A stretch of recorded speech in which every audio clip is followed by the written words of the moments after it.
Bonjour la famille, bienvenue sur Histoire avec Madésie. Veuillez vous abonner et nous laisser un j'aime, cela représente énormément pour nous. Partagez également cette vidéo avec vos amis et vos proches, et activez les notifications de publication pour ne pas manquer nos futures vidéos. Merci de le faire. Installez-vous confortablement et détendez-vous alors que nous plongeons dans l'histoire. La lumière du matin filtrait doucement à travers les voilages, peignant des rayures dorées sur le parquet poli de la chambre principale.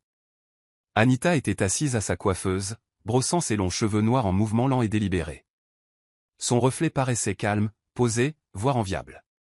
En bas, l'arôme du café fraîchement moulu se mêlait au faible son de Desmond fredonnant dans la cuisine. Pour quiconque regardait de l'extérieur, il formait le couple idéal.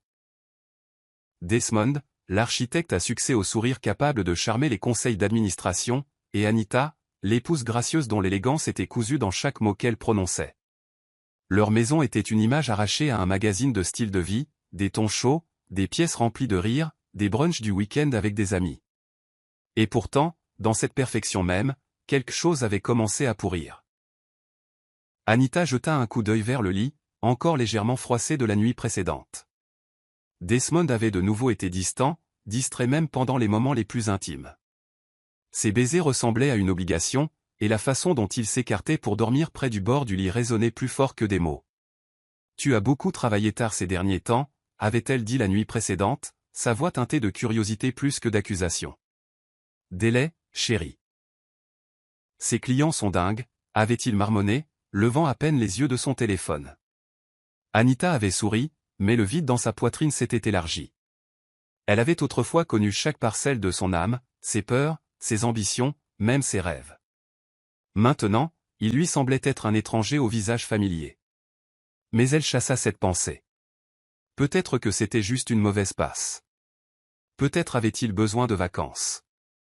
Peut-être que l'amour, parfois, ralentissait simplement. Et ainsi, Anita sourit, se leva de la coiffeuse et descendit embrasser son mari pour lui souhaiter le bonjour, ignorant que c'était le calme avant la tempête. Cela commença par un son, une douce vibration au milieu de la nuit. Anita s'agita sous l'épaisse couette, clignant des yeux à travers son sommeil alors qu'elle entendait le téléphone de Desmond vibrer à nouveau. Puis encore. Et encore. Elle se retourna lentement, observant la douce lueur de son écran illuminer son visage. Il souriait, faiblement, mais souriait néanmoins. Quand il la remarqua éveillée, il se tourna brusquement, verrouillant l'écran. « Travail » dit-il avant qu'elle ne puisse demander. « Client à Dubaï, fuseau horaire différent. » Sa voix était sèche, comme si c'était la fin de l'histoire. Mais quelque chose changea en Anita. Elle avait déjà vu ce regard, pas sur son visage, mais sur le sien, de nombreuses années auparavant, quand elle avait eu un énorme coup de foudre pour Desmond pendant leurs années d'université, et ne pouvait cacher son excitation quand son nom apparaissait sur son téléphone. « Il est 2 heures du matin », dit-elle doucement, sans trop s'attendre à une réponse. Il expira, agacé, et lui tourna le dos. « Rendors-toi, Anita. » Le lendemain matin, elle essaya de chasser cette idée, mais le malaise lui collait à la peau. Elle composa le numéro de Lilian tout en pliant le linge, ses mains bougeant en pilote automatique. « Il est différent ces derniers temps », avoua-t-elle, la voix à peine plus haute qu'un murmure. Lilian, toujours aussi direct, ne mâcha pas ses mots.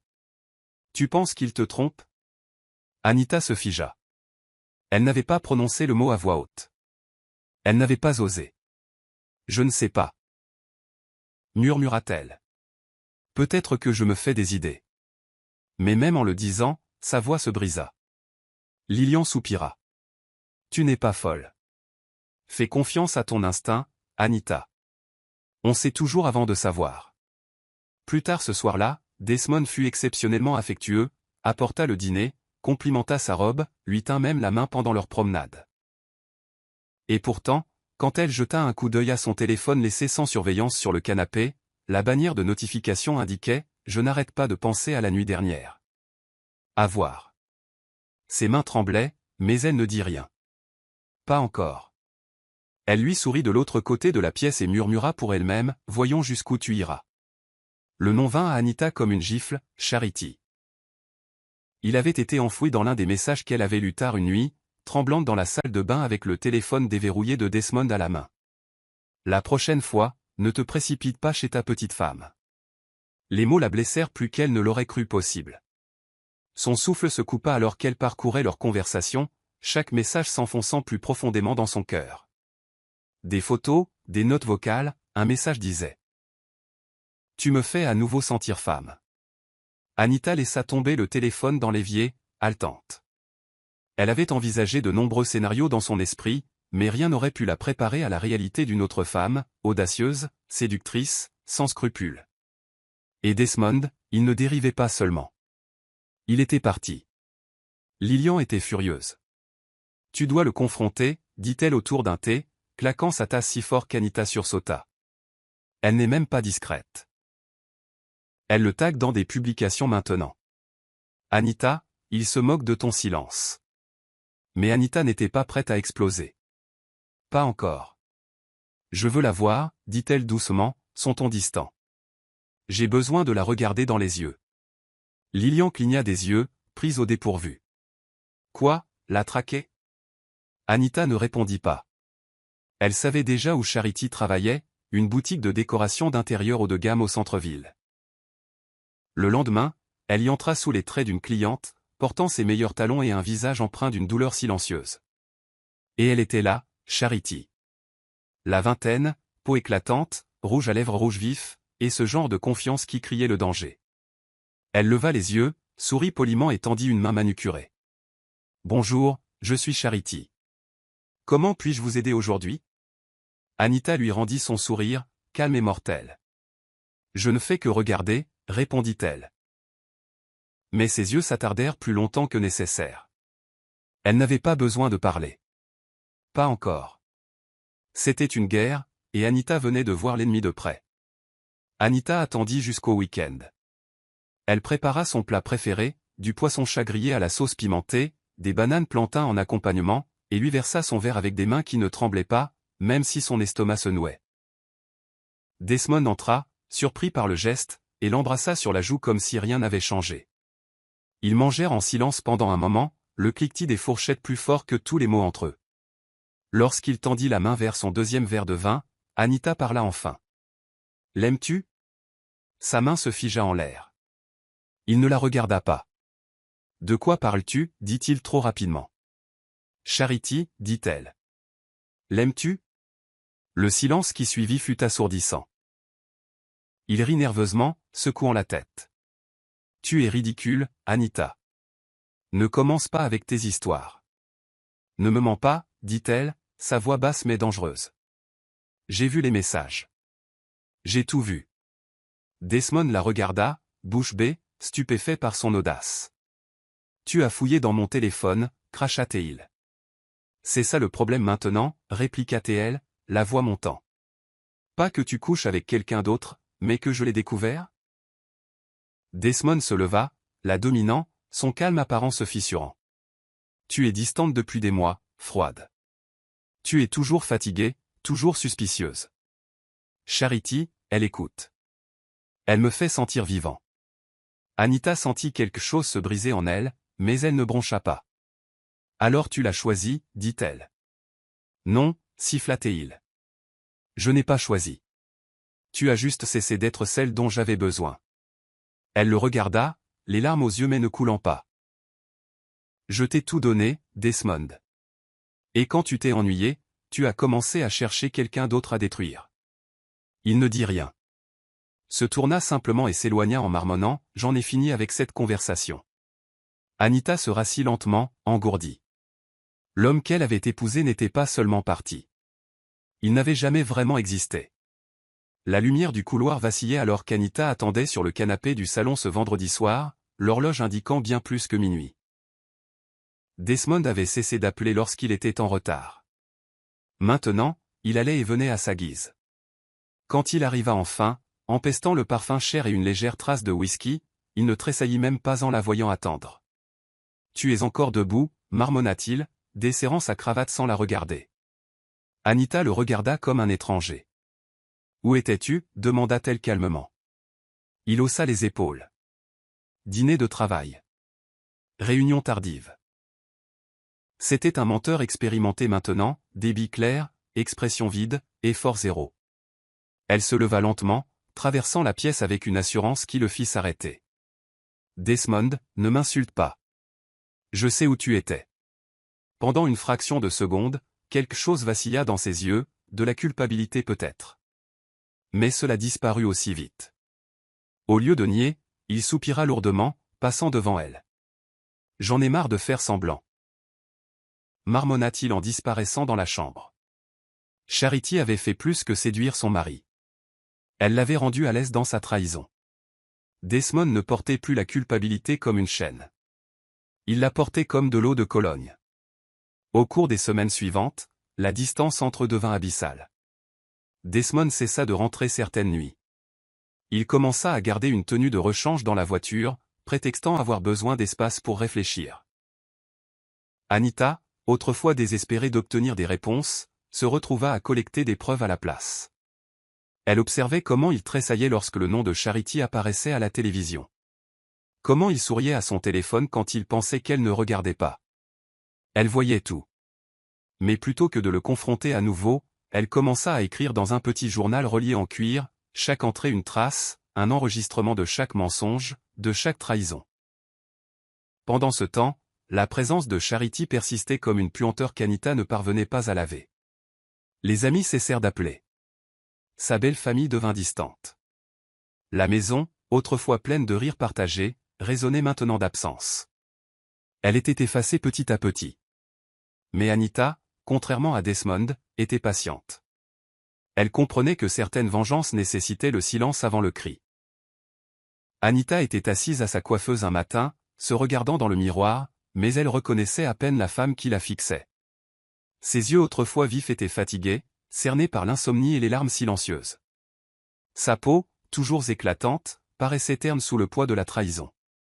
La femme que Desmond louait autrefois pour son assurance et sa force portait maintenant son chagrin comme une seconde peau. Lilian passa plus tard ce jour-là, apportant avec elle une boîte de pâtisserie et un regard inquiet qui en disait plus long que les mots. « Tu maigris, Annie » murmura-t-elle en s'agenouillant à côté d'elle. « Tu ne peux pas continuer à disparaître pour faire de la place à ces péchés. » Les lèvres d'Anita esquissèrent un faible sourire amer. « Je ne pleure même plus. N'est-ce pas étrange ?» Lilian lui prit la main. « Ce n'est pas de la force, mon amour.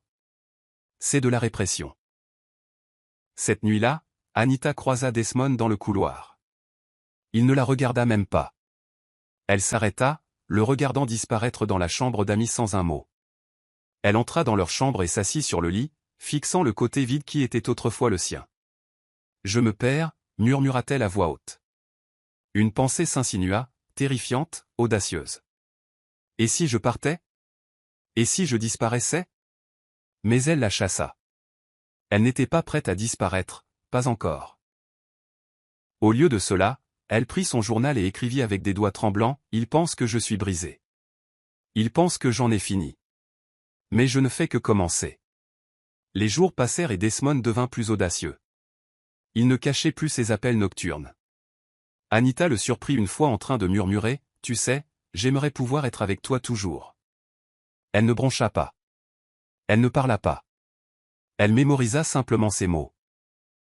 Elle en avait fini d'essayer de réparer ce qu'il n'avait aucune intention de sauver. Mais sous son silence, quelque chose se construisait, calme, concentré et dangereux. La femme dans le miroir n'était plus la même Anita. Elle ne se demandait plus pourquoi. Elle se préparait à agir. Anita n'avait pas prévu de voir Charity ce jour-là. Elle devait retrouver une amie pour le brunch, mais l'averse soudaine la laissa s'abriter sous l'auvent d'un café-boutique. C'est alors qu'elle les vit, Desmond et Charity, marchant ensemble sous un parapluie partagé, riant comme des adolescents. Charity était magnifique de près, plantureuse, élégante et sûre d'elle. Mais ce n'était pas sa beauté qui frappa Anita. C'était son arrogance. Charity la repéra la première, et le sourire narquois qui se dessina sur ses lèvres disait tout. « Eh bien, si ce n'est pas la fameuse épouse, » dit-elle alors qu'ils s'abritaient sous le même auvent. Desmond avait l'air d'avoir été pris dans les phares.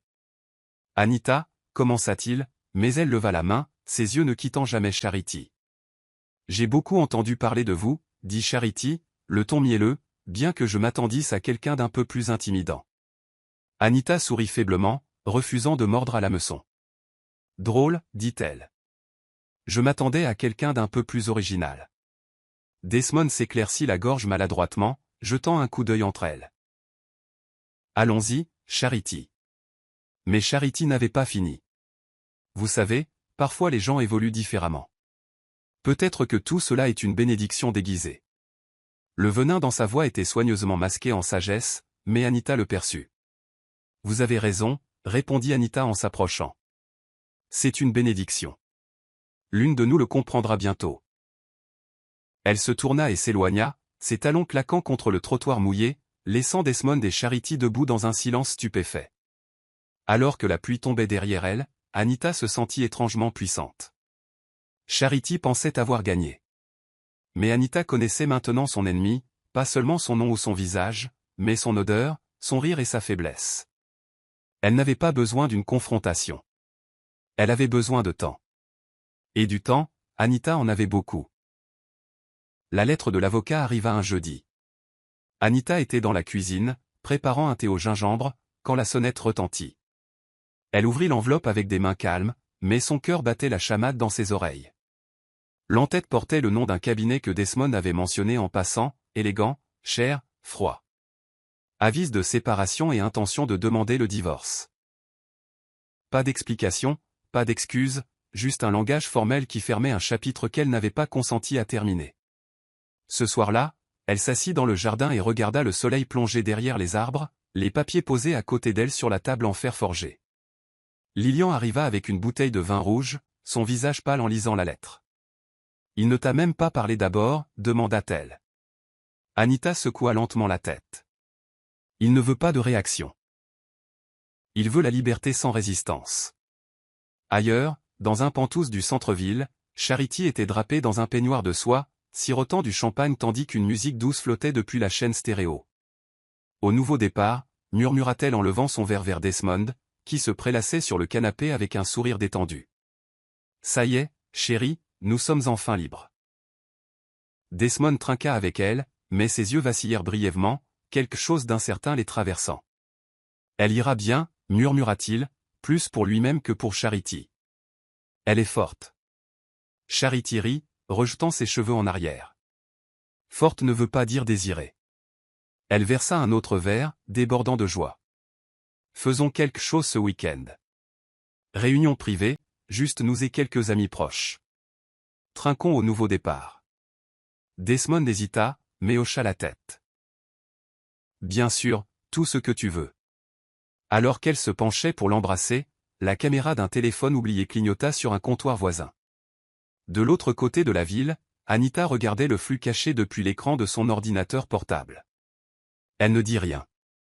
Elle se rassit simplement, les yeux fixés sur la célébration, les lèvres serrées en une fine ligne. Elle n'allait pas les arrêter. Non, elle allait les laisser trinquer. C'est arrivé sans crier gare. Les gros titres se sont répandus comme une traînée de poudre sur les réseaux sociaux.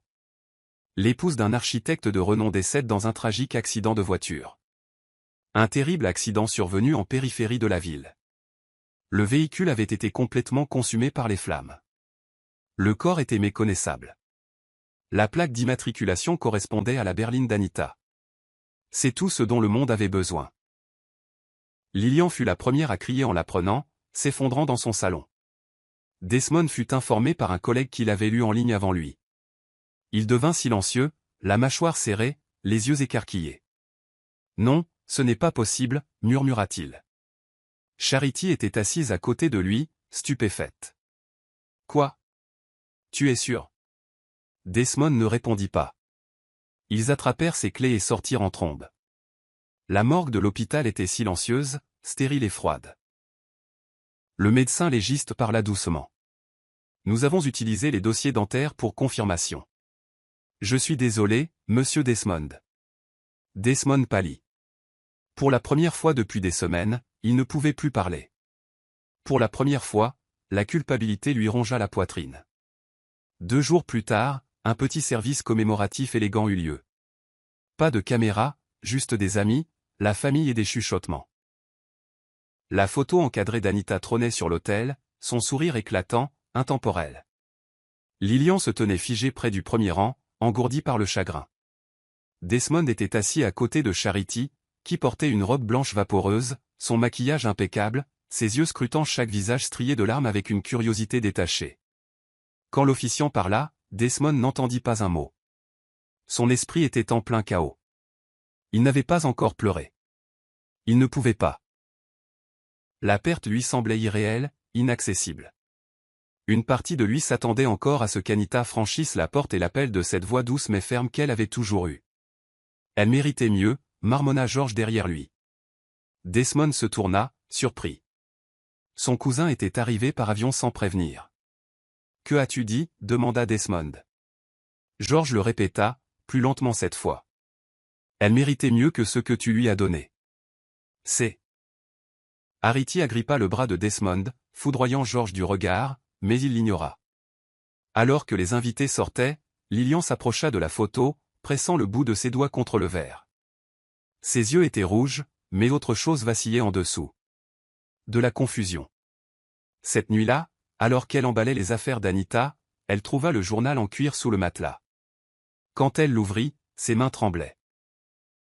Sur la dernière page, écrit d'une écriture soignée et délibérée, se trouvaient 5 mots glaçants, « Ils ne me verront pas venir ». Charity se tenait sur la terrasse du toit du Penthouse de Desmond, faisant tournoyer son champagne dans une haute flûte en cristal. Les lumières de la ville scintillaient autour d'elle comme des étoiles, en deuil. Mais elle n'était pas en deuil. Elle se prélassait. Des amis déambulaient, des types artistiques, quelques arrivistes sociaux, et un organisateur d'événements trop enthousiaste qui avait insisté sur un code vestimentaire blanc. Desmond était plus silencieux que d'habitude, un regard distant dans les yeux alors qu'il se tenait près du bar. Charity leva son verre bien haut, sa voix perçant le brouhaha. Au fait d'aller de l'avant, dit-elle, au nouveau chapitre, et au fait de ne jamais être le second choix de quelqu'un. Des rires et des tintements de verre suivirent. Desmond força un sourire et trinqua avec elle, mais le goût du vin devint amer dans sa bouche. Dans un coin, Lillian observait de loin, s'étant présentée sans y être invitée, tout en noir, sa présence à peine remarquée. Elle n'avait pas touché son verre. Ses yeux n'étaient pas sur Charity. Ils étaient sur Desmond, le regardant lentement s'effondrer sous le glamour. Il n'était pas lui-même, et il le savait. Alors que la musique montait et que Charity dansait pieds nus sur les dalles de marbre, une ombre passa derrière une jardinière près de l'entrée, brève, inaperçue. Le souffle de Lillian se coupa. Elle aurait juré, juste un instant, avoir vu les yeux d'Anita briller dans l'obscurité. Mais quand elle cligna des yeux, elle avait disparu. Plus tard cette nuit-là, quand le dernier invité fut parti et que Charity se blottit contre Desmond sur le canapé, il se dégagea doucement. « Et si je ne me pardonne jamais » demanda-t-il soudainement. Charity soupira, agacée. « Pourquoi dirais-tu ça maintenant » Desmond regarda la ligne d'horizon. « Parce que certaines erreurs ne finissent pas. Elles résonnent. » Charity ricana, l'embrassant sur le cou. « Elle est partie, Desmond. Tu n'as pas apporté son fantôme. » Mais alors qu'elle prenait une autre gorgée de champagne, ses lèvres tachées de cramoisi. Desmond murmura à voix basse, « Les fantômes ne frappent pas. Ils observent. Et ils attendent. » Desmond se réveilla au son du vent hurlant à travers la fenêtre entr'ouverte. Il se tourna dans son lit, s'attendant à voir la silhouette endormie de Charity à côté de lui. Mais l'espace était froid et vide. Il s'assit, fixant la pièce faiblement éclairée. Il y avait quelque chose dans le silence qui le troublait. C'était trop calme, trop définitif. Au cours de la semaine écoulée depuis les funérailles d'Anita, il avait à peine dormi. Chaque fois qu'il fermait les yeux, il la voyait, debout en haut des escaliers, son visage illisible, sa voix résonnant des choses qu'elle n'avait jamais dites. Il chassa cette pensée, se dirigeant vers la cuisine où Charity préparait du café en fredonnant. « As-tu entendu quelque chose la nuit dernière » demanda-t-il en se versant un verre d'eau. Elle le regarda. « Comme quoi ?» Il marqua une pause. Des bruits de pas. Peut-être ? Quelque chose qui bougeait. Charity haussa un sourcil. Tu crois que son fantôme est là ou quelque chose comme ça ? Son ton était taquin, mais ses yeux vacillèrent brièvement d'inquiétude. Desmond ne répondit pas. Il sirota l'eau et regarda par la fenêtre. L'appartement semblait plus froid maintenant, comme s'il ne lui appartenait plus. Ce soir-là, il s'assit seul dans le bureau, parcourant de vieux dossiers, essayant de se concentrer. Mais le visage d'Anita lui revenait sans cesse. Pas la femme des funérailles, mais la femme qui lisait des livres à côté de lui, riait au milieu d'une phrase et s'endormait sur le canapé pendant les films. Il ouvrit un tiroir et trouva une photo d'eux de leur lune de miel, enfouie sous de vieux reçus. Elle riait sur la photo, les yeux mi-clos, le vent soufflant ses tresses sur son visage. Il traça son sourire avec son pouce. « Qu'est-ce que je t'ai fait » murmura-t-il. Charity entra silencieusement, l'observant depuis le seuil. « Elle te manque vraiment, n'est-ce pas » Desmond cligna des yeux, pris au dépourvu. « Je ne sais plus ce que je ressens, » admit-il. Charity entra et prit la photo de sa main, la posant face contre table. « Elle ne reviendra pas, dit-elle sèchement. « Tu m'as choisi, tu te souviens ?» Desmond la regarda, et pour la première fois, il remarqua les fissures dans son sang-froid, une pointe d'aigreur dans sa voix, une tension dans sa mâchoire. Peut-être que ce n'était pas seulement de la culpabilité. Peut-être savaient-ils tous les deux que quelque chose n'allait pas. Quelque chose qu'ils ne pouvaient pas encore nommer, mais qui le serait bientôt. Lillian avait du mal à dormir depuis les funérailles. La finalité de la mort d'Anita refusait de s'installer dans sa poitrine. Il y avait trop d'éléments étranges qui ne collaient pas. L'accident de voiture n'avait laissé aucun effet personnel permettant de l'identifier. Le corps avait été incinéré bien trop rapidement. Et le journal, cette dernière page, la hantait. Ils ne me verront pas venir. Elle lisait ces mots chaque nuit avant de se coucher, y cherchant des indices, un sens, n'importe quoi. Une nuit, alors qu'elle était sur le point de sombrer dans un sommeil agité, son téléphone vibra à côté d'elle. Il était presque 2 heures du matin. Elle se redressa, plissant les yeux devant le numéro inconnu. Son pouce plana sur le bouton de réponse avant qu'elle n'appuie. « Allô ?» Il y eut une pause. Puis une voix douce murmura, « Ne te fie pas à ce que tu vois. » Le cœur de Lillian s'arrêta. « Qui est-ce » demanda-t-elle sèchement. Pas de réponse, juste un clic, puis le silence. Elle fixa son téléphone pendant un long moment, l'adrénaline parcourant ses veines. Quelqu'un s'amusait-il avec elle? Quelqu'un qui connaissait ses soupçons. La voix lui avait semblé familière, étrangement familière. Le lendemain matin, elle se rendit sur les lieux de l'accident. Des marques calcinées tachaient encore le bord de la route, et des fleurs fanées étaient éparpillées près du talus. Elle resta là pendant plus d'1 heure, essayant de visualiser l'accident, essayant d'imaginer Anita au volant. Mais elle ne pouvait pas. Pas Anita. Elle était trop précise, trop prudente. Le rapport de police n'avait pas mentionné d'acte criminel, mais Lillian ne faisait plus confiance au rapport. De retour à son appartement, elle ouvrit à nouveau le journal d'Anita et commença à écrire à côté de la dernière entrée. « Je t'entends. Si tu es là, montre-moi quelque chose que seul moi comprendrai. » Quelques heures plus tard, alors qu'elle parcourait sa galerie de photos, elle s'arrêta sur une photo des funérailles, Charity en blanc, tenant un verre. En arrière-plan, à peine visible, se trouvait un visage flou derrière un rideau. Le profil était indubitable. Anita. Les doigts de Lillian tremblèrent alors qu'elle zoomait. Sa meilleure amie n'était pas morte. Elle était là, observant. George retourna au pays avec peu de cérémonie, arrivant à l'improviste aux Penthouse de Desmond avec une valise à la main et une expression indéchiffrable. Desmond le salua d'une étreinte fraternelle, mais les yeux de George fouillèrent l'appartement comme s'il cherchait un fantôme. « J'ai entendu pour Anita, » dit-il doucement alors qu'il s'asseyait. « Je suis désolé, mec. » Desmond fit un signe de tête creux. « Ça a été dur. » George se pencha en avant, posant ses coudes sur ses genoux. « Si dur que tu as emménagé avec ta maîtresse, 1 mois avant que son corps ne refroidisse. » L'air se tendit. La mâchoire de Desmond se serra.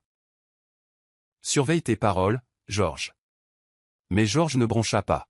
« Je n'essaie pas de me battre. Je ne crois tout simplement pas à la chronologie. Et je ne suis pas le seul. » Charity apparut dans l'embrasure de la porte avec un sourire étudié. « Tout va bien ici ?» George se tourna vers elle avec un sourire indéchiffrable. « Parfait. On se remémorait juste les morts. » Plus tard ce soir-là, George et Lillian se rencontrèrent dans un café tranquille en périphérie de la ville. Lillian posa son téléphone sur la table, lui montrant l'image des funérailles. George se pencha, plissant les yeux. « On dirait elle » murmura-t-il. Parce que c'est elle, répondit Lilian. Et elle m'a appelé. Georges cligna des yeux. Quoi? Lilian expliqua tout. Comment elle avait vu des indices, senti la présence d'Anita, comment elle croyait que son ami avait simulé sa propre mort. Georges s'adossa, se frottant la mâchoire. Si Anita est vivante, pourquoi rester caché? Lilian secoua la tête. Je ne sais pas encore. Mais quelque chose se prépare. Je le sens. Georges fronça les sourcils. Alors trouvons-la avant qu'elle ne les trouve. Les yeux de Lilian se plissèrent. Non. Laissons-la les trouver. Nous devons juste être prêts. De l'autre côté du café, une femme vêtue d'un long manteau sortit d'une voiture et passa devant la fenêtre. Aucun d'eux ne la remarqua. Mais elle les remarqua. Elle sourit faiblement en continuant son chemin. Un pas de plus, une couche plus profonde. Le jeu avait commencé. Charity était assise devant sa coiffeuse, appliquant un rouge à lèvres prune foncé avec des gestes lents et précis. Ses yeux rencontrèrent son reflet, mais elle marqua une pause, fixant. Pendant une brève seconde, elle crut voir un mouvement derrière elle dans le miroir, une silhouette fugace juste par-dessus son épaule. Elle se tourna brusquement. Rien. Juste la pièce. Elle rit d'elle-même, secouant la tête. Ressaisis-toi. Marmonna-t-elle. Mais quelque chose dans l'atmosphère avait changé ces derniers temps. Elle recevait des messages anonymes sur son courriel professionnel, sans expéditeur, sans objet, juste de courtes phrases. Les belles choses se brisent. Tu portes sa vie comme un costume.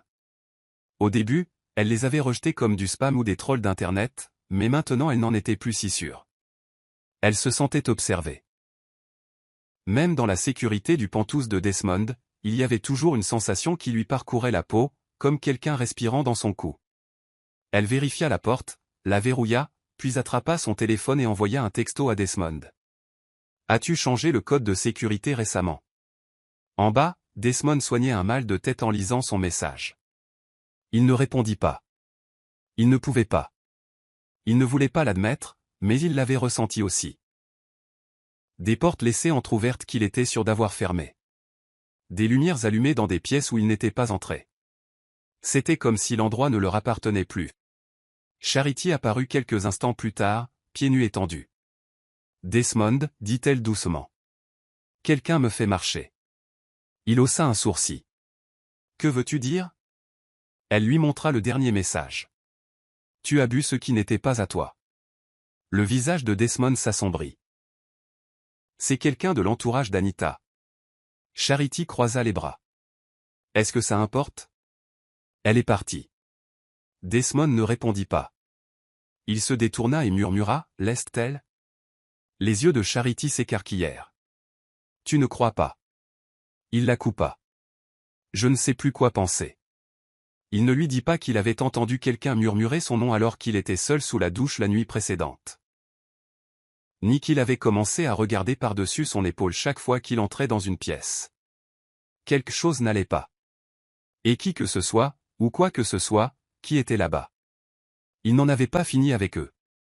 Desmond se tenait au bord du balcon, le vent froid lui fouettant le visage, quand il la vit. Une femme en manteau rouge traversant la rue en contrebas, sa démarche étrangement familière. Il agrippa la balustrade, le cœur battant. Ce ne pouvait pas être. Il cligna des yeux, et elle avait disparu, avalée par la foule. De retour à l'intérieur, il pressa ses mains contre la porte vitrée, respirant lourdement.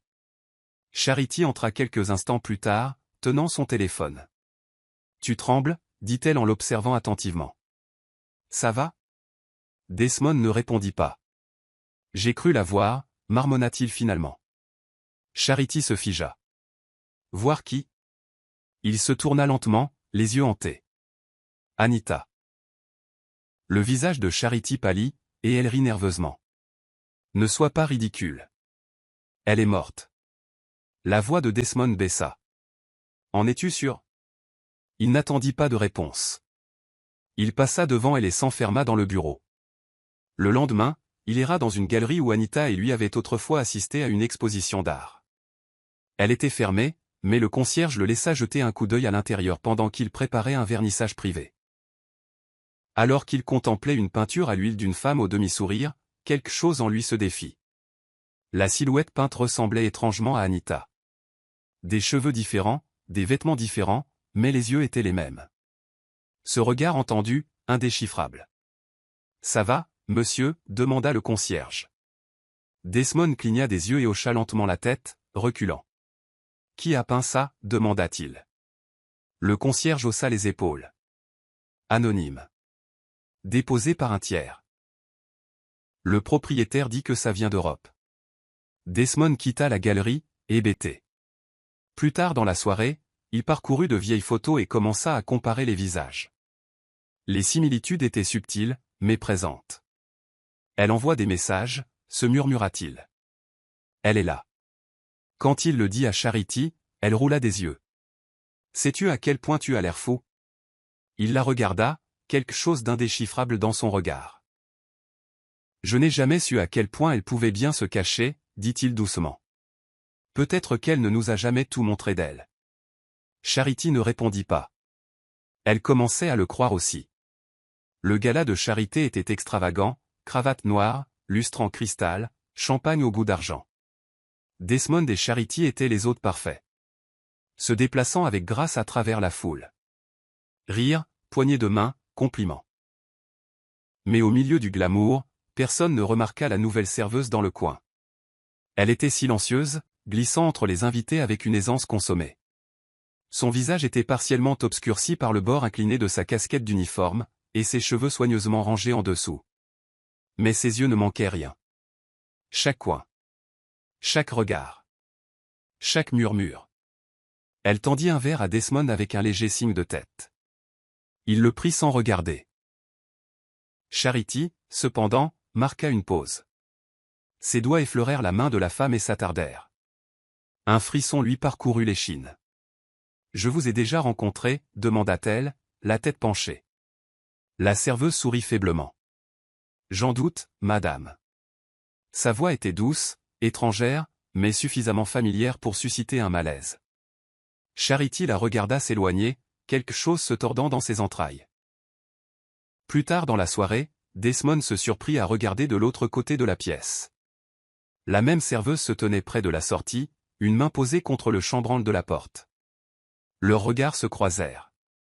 Son verre faillit lui échapper des mains. La façon dont elle le regardait, ce n'était pas seulement entendu. C'était intime. Délibéré. Il fit un pas en avant, mais la foule se pressa entre eux. Quand il atteignit la porte, elle était partie. Aucun signe d'elle. Aucun enregistrement de son nom sur la liste du personnel de l'événement. Desmond confronta le responsable de la restauration dans le couloir, exigeant une explication. Grande femme, peau foncée, yeux vifs. Qui était-elle? L'homme se gratta la tête. C'est ça le problème, monsieur. Nous n'avons engagé personne correspondant à cette description. Tout notre personnel est régulier. Desmond recula, le cœur battant. Charity apparut derrière lui. Tu l'as vu aussi, n'est-ce pas? Murmura-t-elle. Desmond hocha la tête. Aucun d'eux ne le dit à voix haute, mais il savait. Anita avait été là. Pas un fantôme. Pas un souvenir. En chair et en os. Observant. Attendant. Et bien trop proche pour être confortable. La pluie battait contre les fenêtres alors que Lillian se tenait dans la chambre abandonnée d'Anita. Ses yeux parcouraient l'espace à la recherche de quelque chose, n'importe quoi, qui pourrait expliquer le chaos qui se déroulait autour d'eux. La pièce sentait encore faiblement la vanille et l'eau de rose, un parfum qui s'accrochait toujours au foulard d'Anita. Chaque tiroir avait été vidé par le personnel de Desmond après sa mort. Mais Lillian se souvenait de quelque chose qu'Anita lui avait dit un jour, la vérité ne se cache pas toujours à la vue de tous. Elle grimpe plus haut. Ce souvenir la mena au grenier. L'échelle grinça alors qu'elle montait, une lampe de poche à la main. Le grenier était poussiéreux, enveloppé de poussière et de souvenirs oubliés. Elle balaya l'espace du regard et repéra une malle enfoncée dans le coin le plus éloigné, cachée sous une couverture mitée. Son cœur battait la chamade alors qu'elle s'approchait, ses doigts tremblants en défaisant le loquet. À l'intérieur se trouvaient des vestiges de la vie d'Anita, photos, lettres, et sous tout cela, un élégant dossier noir marqué, pour Lillian. Elle haleta en l'ouvrant pour découvrir des clés USB méticuleusement étiquetées, un journal écrit d'une main différente de celle qu'elle avait vue auparavant, et des photographies, récentes, de Desmond et Charity, dans des restaurants, des hôtels, chez elle. Les dates prouvaient qu'Anita les suivait avant de disparaître. Elle n'avait pas seulement fui, elle avait planifié. Sous les photos se trouvait un plan dessiné à la main du pantouse de Desmond. Les mains de Lilian tremblaient alors qu'elle tournait à la dernière page du journal. L'entrée disait « Ils pensaient m'avoir tout pris, mais ce qu'ils ne savent pas, c'est que je les ai dépouillés en premier. » Les larmes montèrent à ses yeux, mais sa colonne vertébrale se redressa. Anita n'était pas morte. Elle orchestrait quelque chose d'énorme. Lilian glissa le dossier sous son manteau et murmura à voix haute. « Je protégerai ton secret, mais tu ferais mieux de ne pas jouer avec le feu. » Elle éteignit la lampe de poche et descendit, changée à jamais. George était assis dans un café tranquille de gare, sirotant une tasse de café tiède. Le message de Lilian avait été urgent. Elle est vivante. J'en suis sûr. Il l'avait déjà cru, au fond de lui, mais maintenant il avait besoin de le voir de ses propres yeux. Armé de photos de Lilian et d'un tuyau discret de quelqu'un qui avait vu une femme ressemblant à Anita travailler chez un fleuriste dans une ville côtière à 2 heures de route, il fit le voyage sans en informer Desmond. Quand il arriva, le ciel était d'un gris ardoise, la ville enveloppée de brume. Il passa devant des magasins jusqu'à ce qu'il atteigne une petite boutique de fleurs appelée « Bloom and Fad », fleurir et se faner. À l'intérieur, l'odeur de jasmin et d'eucalyptus emplissait l'air. Une femme. Se tenait au comptoir, arrangeant des pivoines avec une grâce experte. Elle lui tournait le dos, mais son souffle se coupa. La courbe de ses épaules, l'inclinaison de sa tête. C'était elle. Il entra lentement. La cloche au-dessus de la porte tinta doucement. Elle se tourna à moitié, juste assez pour le voir, et s'arrêta. Leurs regards se croisèrent. Elle ne dit rien, mais son corps s'immobilisa. « Anita » murmura George. Elle ne nia pas. Elle ne s'enfuit pas. Elle soutint simplement son regard, puis fit un léger signe de tête, presque imperceptible. « Tu n'aurais pas dû venir » dit-elle doucement. George déglutit difficilement. « Pourquoi ne m'as-tu rien dit ?» Elle se retourna vers les fleurs, la voix à peine plus haute qu'un murmure. « Parce que tu lui étais loyal. Tu le es peut-être encore. » George se dirigea vers le comptoir, parlant doucement. « J'étais loyal à la vérité. Et en ce moment, la vérité me regarde dans un endroit où personne ne penserait à chercher. » Anita sourit enfin, triste et fatiguée. « Alors garde ça comme ça. Ne le dis pas à Lilian. Pas encore. Laisse-moi finir ce que j'ai commencé. » George la regarda. Le cœur battant sous le poids de secrets trop grands pour la pièce. « Es-tu sûr de vouloir aller jusqu'au bout ?» Anita ne broncha pas, ils ont enterré une épouse. Mais c'est moi qui écris l'éloge funèbre. C'est arrivé petit à petit, si discrètement que Charity l'a à peine remarqué. D'abord, sa liste de clients a commencé à diminuer. Des fournisseurs avec qui elle travaillait depuis des années ont soudainement cessé de répondre à ses appels. Puis l'un de ses contrats a mystérieusement échoué à l'inspection en raison de permis manquants, bien qu'elle les ait signés des semaines auparavant. Desmond a balayé sa frustration grandissante d'un revers de main, l'attribuant à une saison creuse. Charity savait mieux. Son empire, construit avec des doigts manucurés et un sourire aiguisé, se fissurait. Pire encore, des chuchotements ont commencé à circuler dans l'industrie. Des courriels anonymes l'accusant de fraude ont circulé, et des captures d'écran de ses messages personnels avec Desmond ont mystérieusement fait surface en ligne. Des captures d'écran auxquelles seule Anita aurait pu avoir accès. Quelqu'un essaie de me ruiner, siffla-t-elle une nuit, arpentant le salon. Desmond leva les yeux de son verre, déjà las. Peut-être que tu perds juste pied, marmonna-t-il. La pièce tomba dans le silence. Charity se tourna lentement, les yeux flamboyants. Tu crois que c'est une coïncidence ?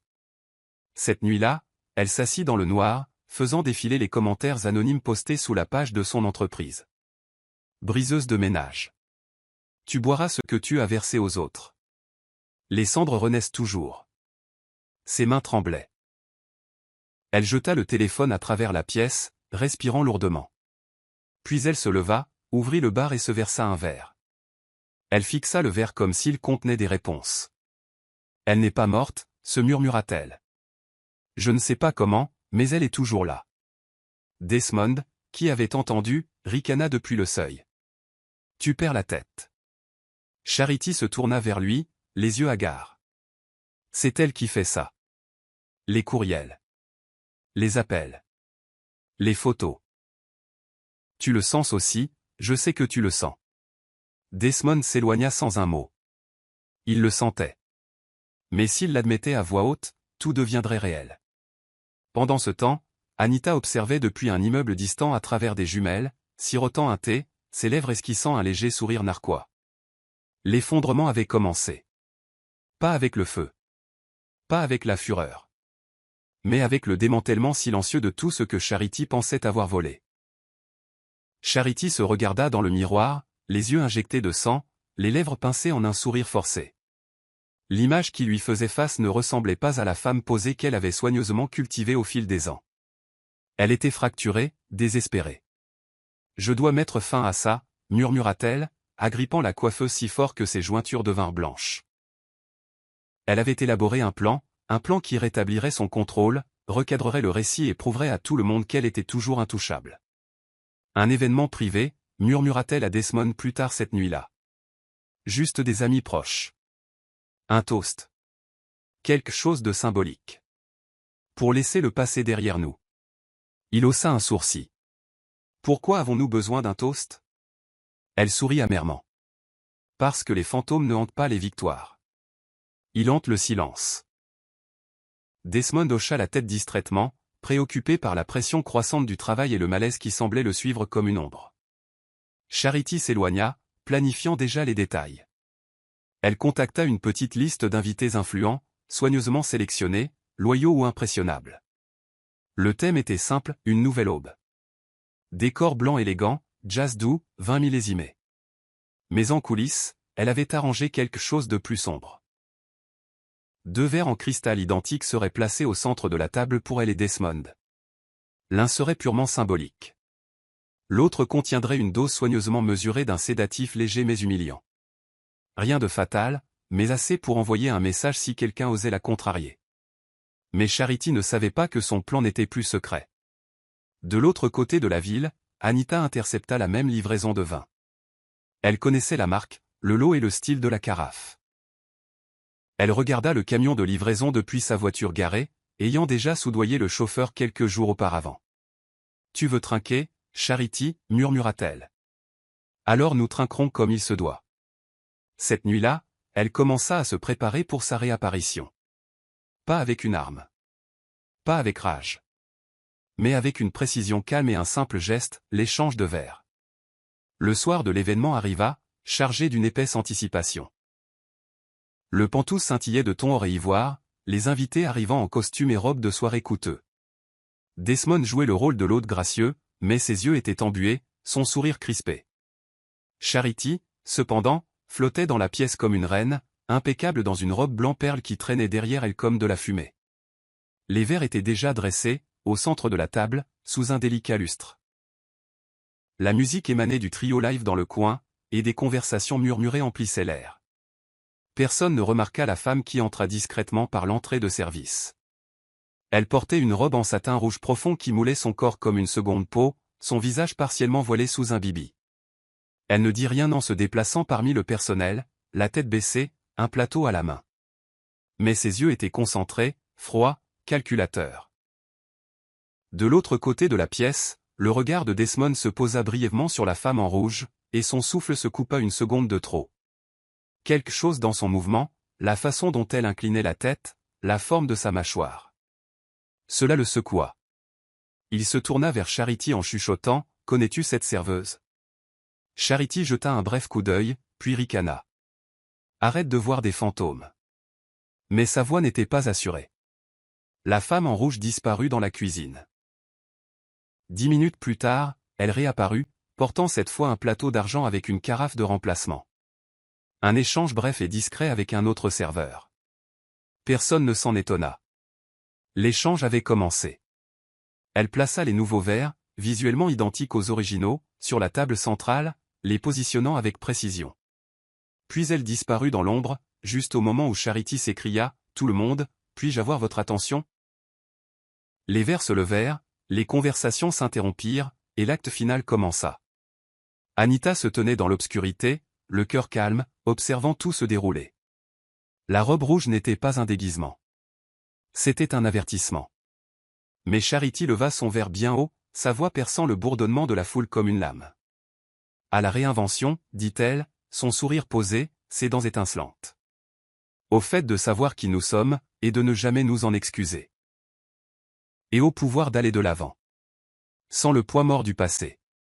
Des rires s'élevèrent autour d'elle, les verres tintants. Desmond leva le sien, mais sa main tremblait très légèrement. La femme en rouge avait de nouveau disparu, mais son image persistait dans son esprit comme une ecchymose.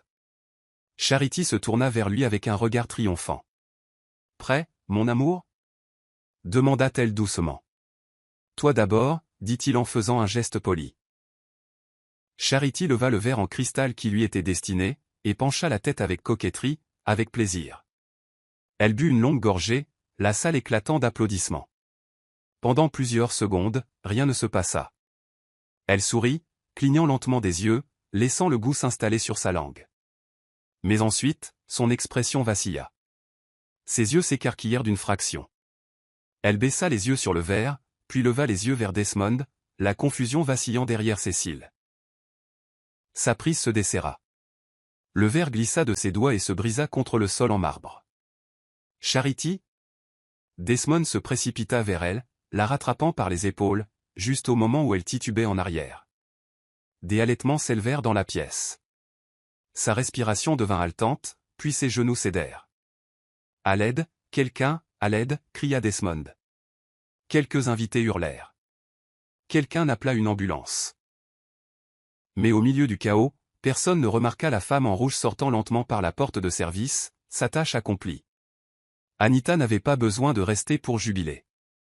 Elle n'avait pas besoin de crier. Sa justice avait toujours été silencieuse, et ce soir, elle avait parlé clairement. Elle sortit dans la nuit, la tête haute, le vent froid s'enroulant autour d'elle comme des applaudissements.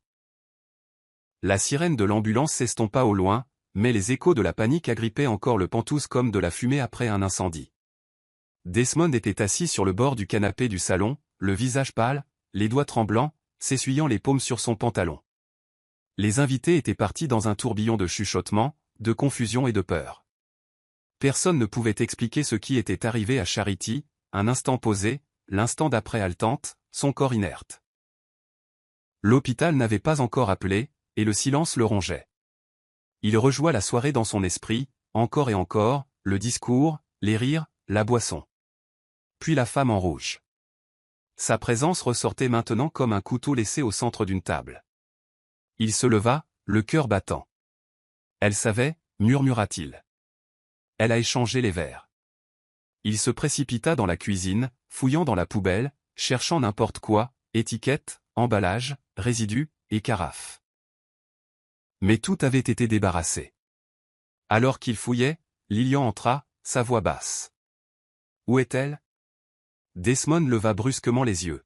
« Charity est à l'hôpital. » Lilian s'approcha, son expression indéchiffrable. « Je ne parle pas de Charity. » Desmond la regarda, la réalisation pointant lentement. « Tu l'as vue aussi. » Lilian ne sia pas, elle est passée devant moi, je l'ai sentie. J'ai même senti son parfum, musc et cèdre.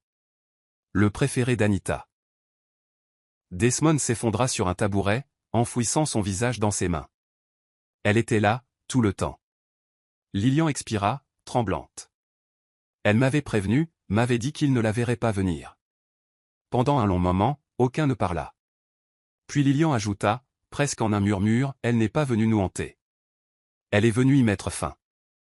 Dehors, les lumières de la ville vacillaient. Mais quelque part hors de leur portée, une femme en rouge marchait pieds nus dans des rues tranquilles. Sa vengeance accomplie. Mais sa présence loin d'être partie. La salle d'attente de l'hôpital empestait l'antiseptique et l'anxiété. Desmond était assis, immobile, sur une chaise en plastique, les coudes sur les genoux, fixant le sol. Les médecins avaient dit que Charity était dans un coma artificiel, la dose de sédatif ayant déclenché une grave réaction neurologique.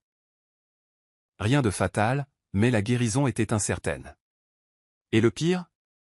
Il n'y avait aucune trace de manipulation, aucune empreinte sur le verre, aucun résidu suspect. Juste un mystère bien exécuté. La porte s'ouvrit et Lilian entra, une note pliée serrée dans sa main. Ceci était scotché à la vitre de ma voiture, dit-elle en la tendant à Desmond. Il la déplia lentement. L'écriture était indubitable. Celle d'Anita. La note disait « Tu as joué aux échecs avec une reine. Et tu as quitté l'échiquier sans rien. » Desmond froissa le papier, le cœur battant. « Elle fait de moi un spectacle, marmonna-t-il. »« Non, dit doucement Lilian. Elle se révèle pour la dernière fois. » Un léger coup à la porte fit tourner leur tête.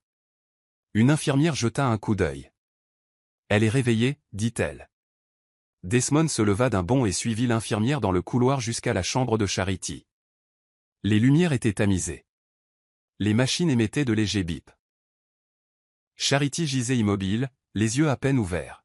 « Anita » murmura-t-elle alors que Desmond s'approchait. Elle était là, n'est-ce pas? Sa voix était rauque, ses yeux clignant lentement. Desmond s'assit à côté d'elle, lui serrant la main. Elle l'était, et elle a laissé sa marque. Charity se détourna de lui, des larmes coulant sur sa joue. Elle savait tout. Tout ce que j'avais prévu. Le visage de Desmond était dur. Elle le savait parce que tu l'as sous-estimé. Nous l'avons tous les deux fait. Il se leva lentement, relâchant sa main. Je ne pense pas qu'elle reviendra. Elle n'en a pas besoin. Charity leva les yeux, hébétée. Qu'est-ce qui se passe maintenant? Il la regarda, la culpabilité vive dans sa poitrine. Maintenant, nous répondons de ce que nous avons fait. Mais alors qu'il sortait de la pièce, Lilian se tenait dans le couloir, attendant, non pas avec jugement, mais avec quelque chose de plus définitif. Elle nous a démasqués tous les deux, Desmond. Et nous ne porterons plus jamais les mêmes visages. Il pleuvait à nouveau lorsque Desmond rentra chez lui, le tonnerre grondant sourdement au loin comme un avertissement. Le Pentouse était sombre, intact depuis la nuit de la fête. Il entra lentement, posa ses clés, chaque craquement du plancher résonnant trop fort. Les éclats de verre de la chute de Charity avaient été balayés, mais il les voyait encore dans son esprit. Il erra à travers les pièces, chacune étant maintenant plus un souvenir qu'un espace. Dans la chambre, il ouvrit le placard et trouva quelque chose d'étrange. Un unique foulard en soie accroché à la porte. Celui d'Anita.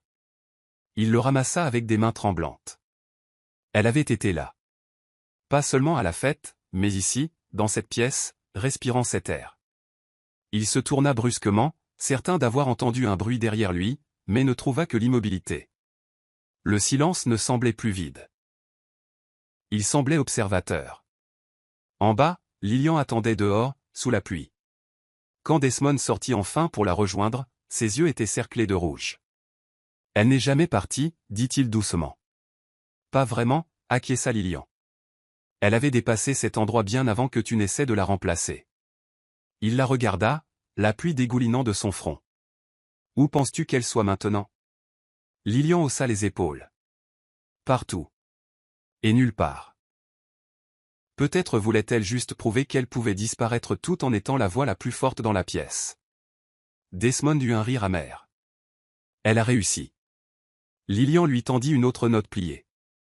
Elle m'a demandé de te donner ça. A dit que c'était son dernier mot. Desmond l'ouvrit, lisant l'écriture délicate. Ce n'était pas de la vengeance. C'était une libération. Tu as enterré une version de moi. Le reste de moi? Elle ne fait que commencer. Desmond pressa le papier contre ses lèvres, des larmes coulant sur ses joues pour la première fois depuis le début. Anita n'était pas revenue pour le reconquérir. Elle était revenue pour se reconquérir elle-même. Et maintenant qu'elle l'avait fait, elle avait de nouveau disparu, cette fois selon ses propres termes. Charity regardait par la fenêtre de l'hôpital, la perfusion attachée à son poignet égrenant doucement le temps à côté d'elle, comme un métronome pour son esprit en décomposition. Le brouillard extérieur semblait refléter la brume dans ses pensées. Mais à mesure que les jours passaient et que les sédatifs s'estompaient, la clarté commença à piquer comme du sel sur une plaie ouverte. Un matin, une infirmière apporta une petite enveloppe, sans expéditeur, sans adresse de retour. À l'intérieur se trouvait une carte mémoire et une unique photo. Anita, assise à un café côtier, portant des lunettes de soleil et souriant sans la moindre trace de douleur. Au dos de la photo, 4 mots, « Tu ne m'as jamais vu ». Le cœur battant, Charity inséra la carte mémoire dans son téléphone. Les fichiers qui s'ouvrirent furent comme des couteaux. Images de surveillance. Enregistrements vocaux. Rapports financiers. Même des conversations privées entre elle et Desmond, celles qu'il croyait avoir eues en secret. Anita avait tout documenté. Elle les avait observées plus longtemps qu'aucun d'eux ne l'avait réalisé. Ce que Charity n'a jamais su, ce qu'aucun d'eux n'a su, c'est qu'Anita avait planifié tout l'arc de sa disparition des mois avant l'accident de voiture. Elle avait engagé une femme d'un autre état avec une morphologie similaire pour échanger les véhicules, falsifier des documents, payer pour des hébergements hors réseau, changer subtilement son apparence pour se fondre dans la masse sans perdre son identité. Elle avait appris à se draper de silence, et l'avait fait tout en suivant l'effondrement de l'ascension de Charity. Chaque appel manqué, chaque contrat raté, chaque contact professionnel ruiné, Anita l'avait orchestré. Elle n'avait pas voulu tuer Charity. Elle voulait qu'elle se voie s'effondrer. Et maintenant, alors que Charity était assise dans ce lit d'hôpital sans plus rien, sans client, sans crédibilité, et avec un partenaire hanté par sa propre culpabilité, elle comprit enfin la profondeur de la femme qu'elle avait tenté d'effacer. Elle ne m'a pas seulement déjoué, se murmura Charity, les larmes aux yeux. Elle a réécrit le jeu, sa fierté avait été son arme, mais Anita avait utilisé son aveuglement comme une lame. Et maintenant, tout ce que Charity pouvait faire était de s'asseoir dans l'immobilité de sa ruine, sachant qu'elle avait été vue et défaite par une femme qu'elle avait autrefois jugée inférieure. La tempête médiatique frappa plus vite que quiconque n'aurait pu la contenir. Une vidéo divulguée fit surface en ligne, des images du toast extravagant de Charity, de son effondrement, et du visage paniqué de Desmond figé dans l'incrédulité. La vidéo devint virale, placardée sur les blogs à potins et les chroniques économiques. Les rumeurs allèrent bon train. Certains prétendirent que Charity avait mis en scène sa chute pour attirer l'attention. D'autres chuchotèrent des histoires de fantômes et de vengeance. Le cabinet d'architecture de Desmond, autrefois réputé pour son luxe et son élégance, se retrouva enseveli sous le scandale. Les clients se retirèrent, les partenariats se dissolurent. Le conseil d'administration convoqua une réunion d'urgence et demanda sa démission. Lors de la conférence de presse, Desmond apparut débraillé, vidé par la honte. « J'ai fait des erreurs, dit-il simplement. Des erreurs qui m'ont coûté plus qu'une carrière. Elles m'ont coûté la personne que j'étais autrefois. » Les appareils photo crépitèrent, les journalistes crièrent, mais il n'en dit pas plus. Il n'en avait pas besoin. Sa chute avait été publique, mais les dégâts avaient toujours été personnels. Plus tard dans la soirée, Desmond retourna à son bureau vide, les lumières tamisées et l'espace froid. Il s'assit près de la fenêtre, contemplant la ligne d'horizon alors que le crépuscule la peignait de regret. Lillian lui rendit une brève visite, se tenant dans l'embrasure de la porte avec un soupir las. « Alors tout s'est effondré, dit-elle. » Desmond ne se tourna pas vers elle. Cela aurait dû s'effondrer plus tôt. Lillian s'approcha doucement, posant un paquet sur son bureau. « Elle a laissé ça pour toi. M'a dit de te le remettre une fois que tout serait fini. » Il ouvrit le paquet et y trouva une collection de photographies, d'anciennes photos de leurs premières années. Des sourires pleins de sincérité, un amour non entaché par la trahison. Au bas de la pile se trouvait une clé USB. Il l'inséra dans son ordinateur portable et lança la vidéo. Anita apparut à l'écran, assise près d'une fenêtre donnant sur la mer. Sa voix était douce, mesurée. « Desmond, je ne voulais pas de vengeance. Je voulais la clarté. Tu as détruit l'amour que nous avions construit, mais j'ai refusé de me laisser définir par cela.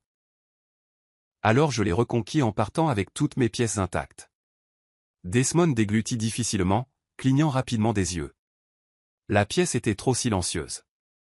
Et pour la première fois, il réalisa que le vrai silence n'était pas l'absence d'Anita. C'était son propre vide. Le cimetière était calme, à l'exception du léger bruissement du vent balayant les branches nues. Desmond se tenait devant la pierre tombale d'Anita, une dalle ornée de son nom gravé en or, érigée après les funérailles des mois plus tôt. La tombe elle-même était vide, symbolique. Mais maintenant, debout sous le ciel gris avec un bouquet de lys tremblant dans ses mains, Desmond sentait le poids de chaque mensonge qu'il avait prononcé. Chaque instant où il l'avait ignoré. Chaque nuit où il avait rejeté sa douleur.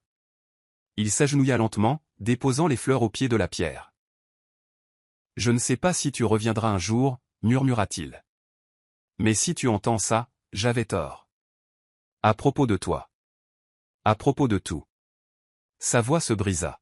« Je te croyais fragile. Mais tu étais le feu. Tu brûlais doucement. Jusqu'à ce qu'il ne reste plus rien à consumer que la vérité. » Derrière lui, Lilian s'approcha lentement, son parapluie recueillant la bruine qui tombait maintenant doucement des nuages. Elle ne parla pas au début. Se tint simplement à côté de lui, le silence entre eux imprégné de souvenirs. Finalement, elle dit, « Elle t'a observé pendant longtemps. Pas parce qu'elle te détestait, mais parce qu'elle avait besoin de comprendre jusqu'où tu pouvais tomber avant de réaliser qu'elle n'était pas celle qui avait tout brisé. » Desmond leva les yeux vers elle, les yeux rougis. « Elle ne me pardonnera jamais. » Lilian soupira, s'agenouillant à côté de lui. « Peut-être pas. Mais le pardon n'a jamais été son but. » Elle plongea la main dans la poche de son manteau et en sortit une enveloppe cachetée. Elle a laissé ça, a dit que c'était pour la tombe. Desmond l'ouvrit lentement. À l'intérieur se trouvait une note avec une seule ligne, « J'ai enterré le passé pour pouvoir renaître. » Alors que Desmond la lisait à voix haute, la finalité de ces mots s'enfonça profondément dans la terre sous eux. Anita était partie non pas avec vengeance, mais avec libération. Et ce faisant, elle leur avait à tous appris que la résurrection ne nécessitait pas toujours la mort, seulement le courage de disparaître et de se choisir soi-même. L'air à Lisbonne était chaud et doux, embaumant le sel de mer et les agrumes. Anita était assise à un petit café niché entre des ruelles pavées, son ordinateur portable ouvert devant elle, et un délicat expresso fumant à côté. Ses cheveux étaient maintenant plus courts, bouclés plus serrés autour de son visage, teints d'un noir plus profond. Elle portait des lunettes à monture dorée, un chemisier en lin vaporeux et des sandales qui claquaient doucement lorsqu'elle marchait sur les carreaux de son studio loué. Ici, elle n'était personne et tout le monde à la fois. « Excusez-moi, » dit le barista en portugais, lui tendant un croissant emballé. Anita sourit, l'acceptant avec un doux « Obrigada ». Elle s'était créé une routine, non pas pour oublier son passé, mais pour créer un espace pour un avenir qui n'était pas lié à la douleur. La nuit, elle écrivait, non pas pour exposer qui que ce soit, non pas pour revivre, mais pour enfin respirer sa propre histoire sans interruption. Plus tard cette semaine-là, Lilian lui rendit visite pour la première fois. Elles se retrouvèrent près des quais, s'étreignant longuement avec des larmes qui n'avaient pas besoin d'explication. « Je n'ai dit à personne où tu étais, » murmura Lilian. « Même Georges ne le sait pas. Tu es en sécurité. » Anita hocha la tête. « Je te fais confiance, » dit-elle simplement. Elles s'assirent ensemble sur un banc surplombant le port, regardant les bateaux se balancer doucement au gré de la marée. « Penses-tu parfois à lui ?» demanda Lilian. Anita expira. « Seulement quand je me souviens de qui j'étais, pas de qui je suis maintenant. » Lilian lui prit la main. « Tu n'as pas seulement survécu, Anita. Tu t'es transformée. » Anita sourit, mais il n'y avait pas de triomphe dans son sourire, juste de la paix. « Il s'attendait à ce que je disparaisse dans la douleur, » dit-elle. « Mais j'ai choisi de disparaître en puissance. » Alors qu'elle se levait et retournait vers la ville, Anita jeta un coup d'œil par-dessus son épaule, non pas avec peur, mais avec finalité. Elle avait enterré son chagrin dans le silence. Et maintenant, dans un pays étranger rempli d'un air nouveau et de coins intacts, elle s'était enfin trouvée. De retour à Lagos, Georges reçut un petit paquet livré par un coursier discret qui ne posa aucune question. À l'intérieur, il trouva une unique enveloppe qui lui était adressée, écrite d'une écriture soignée. À celui qui a vu sans jugement. Il l'ouvrit, dépliant une lettre qui sentait légèrement le jasmin. Les mots d'Anita coulaient sur la page comme des vagues calmes. « Georges, je n'ai jamais pu te remercier de m'avoir vu quand tous les autres regardaient à travers moi. Je n'ai pas disparu parce que j'étais brisé. J'ai disparu parce que j'avais besoin d'un silence assez fort pour entendre mon propre cœur. Ce qu'ils m'ont fait ne me définit pas. Ce que j'ai choisi de devenir par la suite, c'est à moi, et à moi seul. J'ai été ressuscité par les morceaux que j'ai reconstruits moi-même. Je n'ai jamais voulu me venger. Je voulais la libération. Et maintenant je l'ai. Ne me cherche pas. Je ne suis pas perdu. Je suis simplement libre. Anita. Georges referma lentement la lettre, un doux sourire perçant l'émotion qui montait à ses yeux. Il se dirigea vers son balcon et contempla la ville, la ligne d'horizon brillant d'un défi silencieux. Quelque part là-bas, Anita vivait, sereine, inaccessible et intouchable. Desmond, vivant désormais seul, avait vendu le Penthouse. Charity, se remettant en silence, avait disparu du monde social qu'il avait autrefois couronné. La tempête était passée, mais ses leçons étaient gravées dans les os de tout ce qu'elle avait touché. Alors que Georges pliait la lettre et la plaçait dans une boîte en bois, il murmura « Elle ne s'est pas seulement relevée. Elle s'est envolée. » Et loin, de l'autre côté de l'océan, sur un balcon tranquille à Lisbonne, Anita était assise sous un ciel lavande, sirotant un thé, une jambe repliée sous elle, les yeux fermés, ne rêvant pas d'évasion, mais vivant enfin en paix. Son histoire n'était plus un récit édifiant. C'était une légende d'auto-résurrection, chuchotée non pas avec pitié, mais avec admiration. Voici le verset biblique de l'histoire, Psaume 118, verset 22. La pierre qu'ont rejetée ceux qui bâtissaient est devenue la principale de l'angle. Signification dans le contexte, Anita, autrefois rejetée et méprisée, s'est élevée au-dessus de la trahison et de la brisure pour devenir plus forte, plus sage et inébranlable. Ce que d'autres pensaient avoir détruit est devenu le fondement même de sa renaissance. Morale de l'histoire, le vrai pouvoir ne se trouve pas dans la vengeance. Il se trouve dans la reconquête de votre voix, de votre valeur et de votre paix. Anita n'est pas revenue pour détruire qui que ce soit. Elle est revenue pour prouver que le silence qu'il prenait pour une défaite était en fait une stratégie. Dans un monde où la trahison réduit souvent les innocents au silence, cette histoire nous rappelle que la dignité, l'estime de soi et la force tranquille l'emporteront toujours sur la tromperie. Vous n'avez pas besoin de crier pour gagner. Parfois, la justice la plus éloquente est de s'éloigner, serein, invaincu et renaissant. C'est la fin de l'histoire. Qu'avez-vous appris de cette histoire? Laissez vos réflexions dans la section des commentaires. Laissez un j'aime et n'oubliez pas de vous abonner et d'activer les notifications de publication afin d'être averti lorsque nous publierons nos prochaines vidéos. Partagez également cette vidéo avec quelqu'un qui pourrait être intéressé. Merci beaucoup d'avoir regardé.